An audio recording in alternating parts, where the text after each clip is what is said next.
Сегодня в театре имени Галиаскара Камала рассказали о предстоящем сезоне, новых постановках, международных проектах и новшествах, которые были доселе неведомы. У театра появились два новых режиссера. Отсылка к современной драматургии и освоение сказочного материала, который здесь является редкостью. Об этом и не только в материале нашего культурного обозревателя Дмитрия Пивоварова.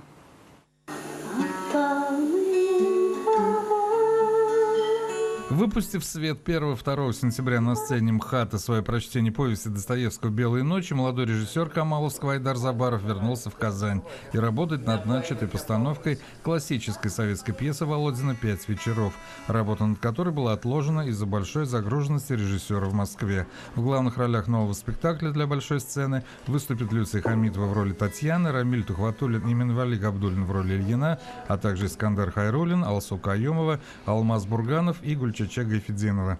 Написано про людей, и опять-таки неважно, в каком году это написано, если честно, неважно, какой там, на каком языке, там просто история про людей, про любовь, про человека, который пытается вернуться в прошлое, то есть это вневременное, вне национальности. На каком языке, я думаю, тоже не важно. У театра есть свои наработанные правила. Это и открытие сезона классики жанра «Зенгершаль», презентация нового проекта «Молодежный вторник», где 3 пьесы молодых авторов в режиме нон-стоп будут перемежаться перформансами, арт-изъявлениями и другими телодвижениями тех, кто в теме.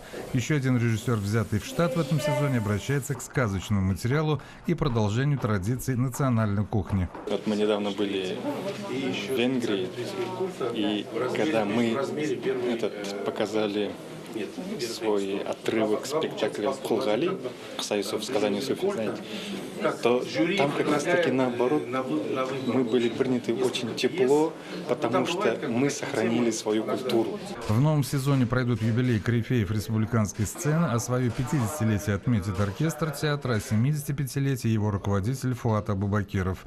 Не осталось без внимания и хождение в народ, так как впервые в истории театра на конкурсной основе вместе с мэтрами на национальную сцену выйдет непрофессионал. Театр продолжит гастрольные европейские вояжи, а современные зрители оценят продукт конкурса «Новая татарская пьеса-2019». Хедлайнером предстоящего форума «Навруз» может стать Пекинский театр, чей последний спектакль наделал немало шума на международном Авиньонском театральном фестивале. Ну а пока эстетика 60-х годов в интерпретации пьесы Володина «Пять вечеров». Впрочем, Айдар Забаров не настаивает на обязательном совпадении примет времени и эпохи. Дмитрий Пивоваров, Максим Малов, телеканал «Эфир».